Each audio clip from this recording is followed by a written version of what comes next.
നമ്മൾ കഴിഞ്ഞ എപ്പിസോഡിൽ പറഞ്ഞിരുന്നു രാജാവിൻ്റെ പ്രൈവറ്റ് ബാത്ത് സെൻ്ററൊക്കെ നമ്മൾ കണ്ടു. ഇനി നമ്മൾ കുറച്ചും കൂടി അതിൻ്റെ ഡീറ്റെയിൽ ആയിട്ടുള്ള ഒരു പ്ലേസ് ഉണ്ട്, പവലിയൻ. അപ്പോൾ അങ്ങനെ ഒരു നൃത്തങ്ങളൊക്കെ നടക്കുന്ന ചില സ്ഥലങ്ങളൊക്കെ ഉണ്ട്. അങ്ങോട്ടേക്ക് എല്ലാം നമ്മുടെ ചരിത്രങ്ങൾ ഉറങ്ങുന്ന ചരിത്രങ്ങളുടെ വഴിയിലൂടെ നമുക്കൊന്നുകൂടി ഒന്ന് യാത്ര ചെയ്യാം. മനോഹരമാണ് ആ സ്ഥലം, അതിമനോഹരം. ഇപ്പോൾ ഈ കാണുന്ന ഭംഗി ഇന്നുണ്ടെങ്കിൽ അന്ന് എന്തായിരിക്കും, ഭയങ്കരമായി മെയിൻറ്റെയിൻ ചെയ്തിരുന്ന സമയത്ത് എന്തായിരുന്നിരിക്കണം. അപ്പോൾ ഒന്ന് ആലോചിച്ച് നോക്കി അല്ലേ. അപ്പോൾ നമ്മൾ അങ്ങനെ നമ്മുടെ മുൻകാലങ്ങളിൽ നമ്മുടെ രാജാക്കന്മാരൊക്കെ സുഖിച്ചിരുന്ന ആ ഒരു നൃത്തങ്ങളൊക്കെ ആഘോഷിച്ച് ആസ്വദിച്ച് നിന്നിരുന്ന ആ സ്ഥലത്തിലേക്ക് നമുക്കൊന്ന് കിടക്കാം. രസമായിരിക്കും. ആണ്.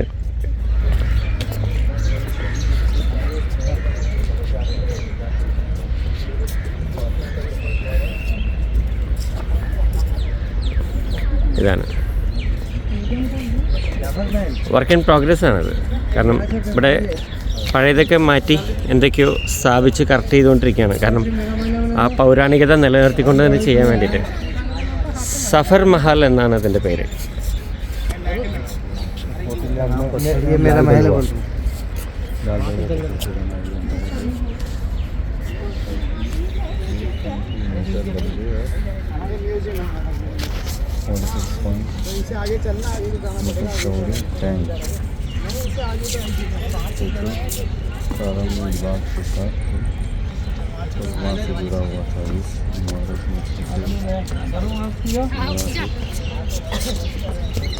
അപ്പോൾ ബഹാദൂർ ഷാ ആണ് ആ മഹൽ ഉണ്ടാക്കിയിട്ടുള്ളത്. ആ മഹൽ 1800-കളിൽ ഉണ്ടാക്കിയതാണ്. 1842 അങ്ങനെ എന്തോ ആണ്. അപ്പോൾ കണ്ടില്ലേ,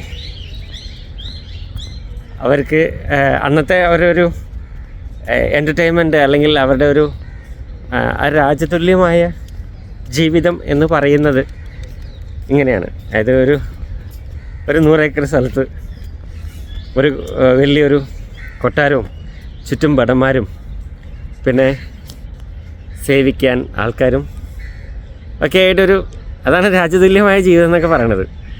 നൈസല്ലേ. ഇതിലായിരുന്നു അവരുടെ നർത്തകിമാരും കുളിക്കടവുകളും ഫുള്ളും വെള്ളമൊക്കെ ആയിരിക്കണം അന്നുണ്ടായിരുന്നത്. പൊട്ടിപ്പൊളിച്ച് എല്ലാം കളഞ്ഞു. ഇനിയൊക്കെ വരുമായിരിക്കും, തിരിച്ചെല്ലാം റെഡി ആയിക്കൊണ്ടിരിക്കുന്നു എന്നുള്ളതാണ് തോന്നുന്നത്. വർക്ക് നടക്കുന്നുണ്ട്. കണ്ണെടുക്കാൻ തോന്നുന്നില്ല കേട്ടോ,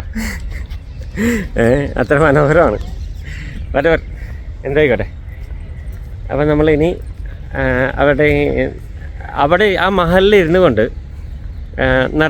നൃത്യങ്ങളെല്ലാം കാണാനും അതുപോലുള്ള പല കാര്യങ്ങൾ എൻ്റർടൈൻമെൻറ്റ് ആസ്വദിക്കാനും വേണ്ടി അവരുണ്ടാക്കി വെച്ചിട്ടുള്ള ഒരു സ്റ്റേജ് പോലത്തെ സ്ഥലമാണ്. അത് നിങ്ങൾക്കൊന്ന് കാണിച്ചു തരാം.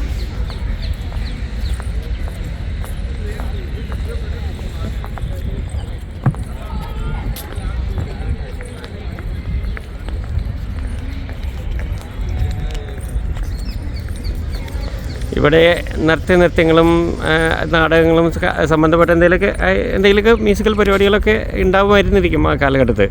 അതൊക്കെ ആ മഹലിലിരുന്നാൽ കൃത്യമായിട്ട് കാണാം. അതാണ് അതിൻ്റെ പ്രത്യേകത.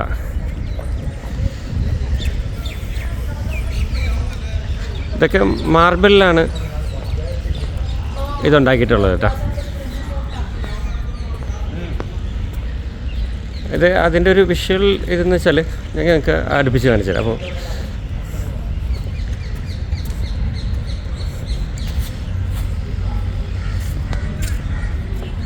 ഇത് ഇവിടെ നടക്കുന്ന പരിപാടികളൊക്കെ അവർക്ക് ആ മഹലിലിരുന്ന് കാണാം. അതിൻ്റെ പുറകിൽ കണ്ട നമ്മൾ ആദ്യം കണ്ടേ അതും അതുപോലെ എന്തോ സ്റ്റേജ് പോലെ എന്തോ ഒരു സംഭവമാണ്. അപ്പോൾ ആ മഹലിലിരുന്നാൽ അപ്പുറത്തും കാണാം ഇപ്പുറത്തും കാണാം. എവിടെ പരിപാടി ഉണ്ടെങ്കിലും അപ്പുറത്ത് പരിപാടി വെച്ചാലും ഇപ്പുറത്ത് പരിപാടി വെച്ചാലും അവർ കാണാം, ആസ്വദിക്കാം എന്നുള്ളതാണ് അതിൻ്റെ പ്രത്യേകത. ബ്രില്യൻ്റ് ആണല്ലേ ആ ക്രിയേഷൻ. ഇതെന്തോ ഒരു പഴയൊരു ബിൽഡിങ്ങാണ്. ഇതിനെക്കുറിച്ച് അറിഞ്ഞൂടാ. ഓഫീസ് ബിൽഡിംഗ് എന്തോ ആണ്. പക്ഷെ ഇത് പണ്ടുണ്ടാക്കിയതാണ്. എന്നുവെച്ചാൽ അത്രയും പഴക്കമുണ്ടെന്ന് തോന്നുന്നില്ല ഈ ബിൽഡിങ്ങിന്. ബ്രിട്ടീഷുകാരുടെ കാലത്തുള്ളതാണ് ഈ ബിൽഡിംഗ് എന്നോ അങ്ങനെ തോന്നുന്നു. കാരണം ഒരു ബ്രിട്ടീഷ് ഫീലാണ് ആ ബിൽഡിങ്ങിനെ കാണാനായിട്ട്.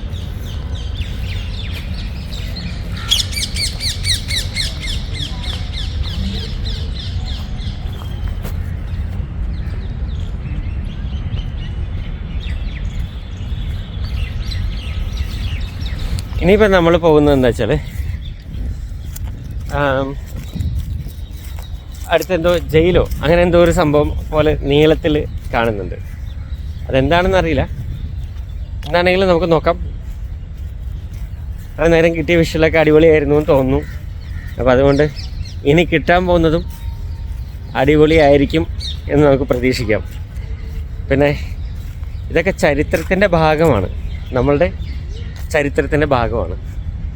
ഇതൊന്നും നമുക്ക് ഒരിക്കലും തള്ളിക്കളയാനോ മറച്ചു വയ്ക്കാനോ കൊടകൊണ്ട് മറിക്കാനോ ഒന്നും പറ്റില്ല. കാരണം ഇങ്ങനെയൊക്കെയാണ് ഇന്ത്യ വളർന്നത് ഓരോ കാലഘട്ടങ്ങളിൽ. അതാണ് പറഞ്ഞത്, ആദ്യത്തെ വീഡിയോയിലൊക്കെ പറഞ്ഞിരുന്ന പോലെ പല സംസ്കാരങ്ങളും നാനാത്വത്തിൽ ഏകത്വമാണ് നമ്മുടെ ഇന്ത്യ എന്ന നമ്മളുടെ ചങ്ക്. സോ ഇന്ത്യൻ സംസ്കാരങ്ങൾ, ഇന്ത്യൻ ഭൂപ്രദേശം, ഇന്ത്യയുടെ മറ്റു എല്ലാം അതിഗംഭീരമാണ് ഇന്ത്യ. അതുകൊണ്ട് തന്നെയാണ് ഇന്ത്യ നമ്മുടെ മനസ്സിലും ലോക ജനശ്രദ്ധയിലും എപ്പോഴും മുഴച്ചു നിൽക്കുന്നത്.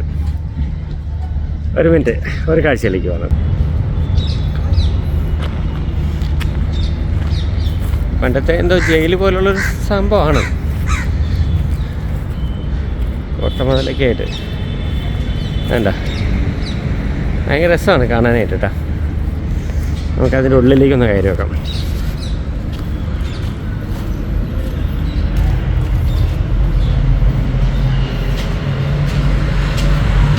അടിപൊളിയല്ലേ, നൈസാണ്.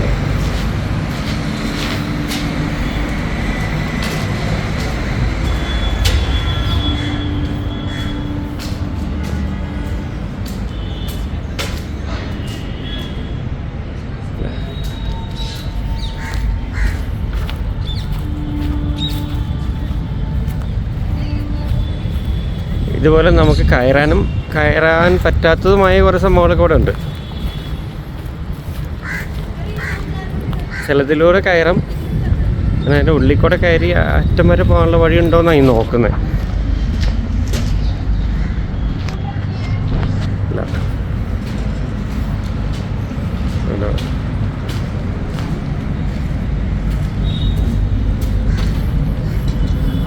ഒറ്റപ്പെടുന്ന ഷോപ്പുകളൊക്കെയാണ് കേട്ടോ. നമുക്ക് കാര്യമുള്ള കാര്യമല്ല.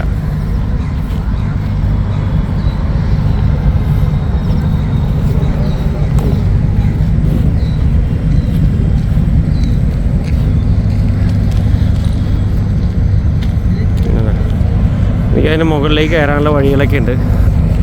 മുകളിൽ എന്തൊക്കെയോ ഉണ്ടായിരുന്നു. കോട്ടമതിലൊരു ഭാഗമായിരിക്കണം.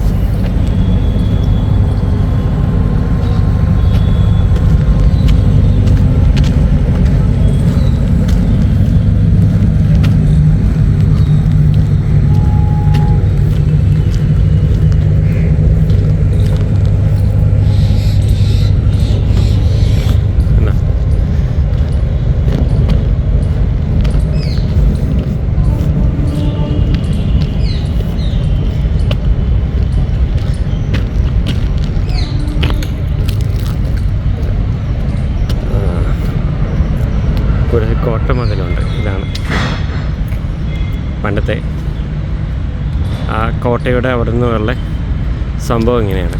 സർ യാത്ര ചെയ്യാൻ सकते नहीं, നോ എൻട്രി. ഓക്കെ, അങ്ങോട്ടേക്ക് എൻട്രി ഇല്ല, റെസ്ട്രിക്റ്റഡ് ഏരിയ ആണ്. So we are moving.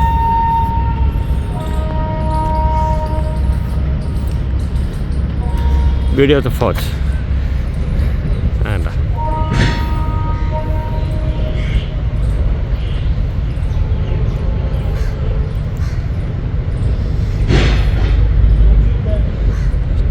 ഇവിടുത്തെ ഒരു പ്രത്യേകത എന്ന് വെച്ചാൽ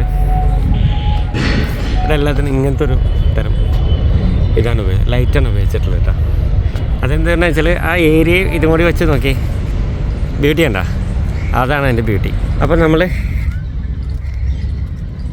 അങ്ങനെ നമ്മൾ കുറേ കൂടെ സംഭവം കണ്ടു. ഒരു സ്മാർട്ടായിട്ടുള്ളൊരു എപ്പിസോഡ് കൂടി കിട്ടി.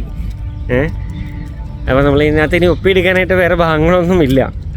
അപ്പോൾ കുറേ എപ്പിസോഡുകളായിട്ടുണ്ട്. കണ്ടാലും കൊതി തീരുന്നില്ല, അത്രയധികം ഉണ്ട് സംഭവം കാണാനായിട്ട്. പക്ഷേ നമ്മൾ താൽക്കാലികം നമ്മളുടെ സമയപരിമിതിയൊക്കെ മൂലം നമ്മൾ എപ്പിസോഡ് ഇവിടുന്ന് വൈൻഡപ്പ് ചെയ്യുന്നു. നമുക്ക് ഇനിയും കുറേ ഡെസ്റ്റിനേഷൻസിൽ എത്താനുണ്ട്, മെയിൻ അതാണ്. അപ്പോൾ അങ്ങനെ നമ്മൾ നമ്മുടെ ഡെസ്റ്റിനേഷൻസ് എല്ലാം കവർ ചെയ്ത് നമ്മൾ അടിപൊളിയായിട്ട് നമ്മൾ തിരിച്ചെത്തണം. അതിന് മുമ്പ് ഇതവിടെ ഒരു സംഭവമുണ്ട്.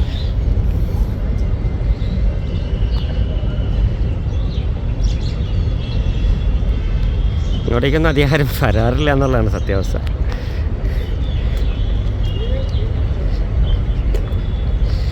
ഒരു ഭംഗിയാണ് ചേട്ടേ, ഇത് രസമല്ലേ, അടിപൊളി. അപ്പം നമ്മൾ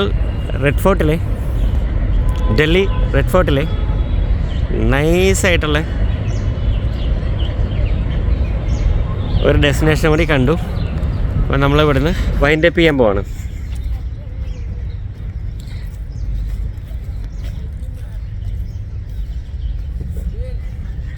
ജയിലേ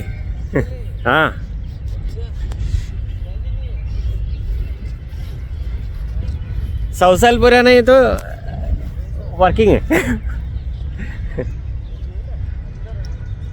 जेल नहीं है, तो ये फोर्ट है ना, फोर्ट का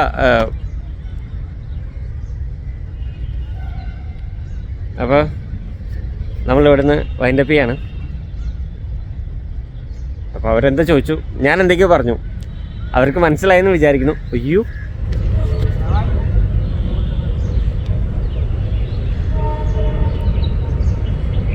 അടിപൊളിയല്ലേ. കോട്ടയുടെ ഉൾഭാഗത്തുള്ള നമ്മൾ കണ്ടില്ലേ, ആ ഏരിയ ആണത്. വൈൻഡപ്പ് ചെയ്യാൻ നോക്കുമ്പോഴാണ് ചില വിഷ്വലൊക്കെ കണ്ണിലോട്ട് വന്നത്. അപ്പോൾ നമ്മൾ പിടിക്കാണ്ടിരിക്കാൻ പറ്റില്ലല്ലോ, പിടിക്കും. ബൈ.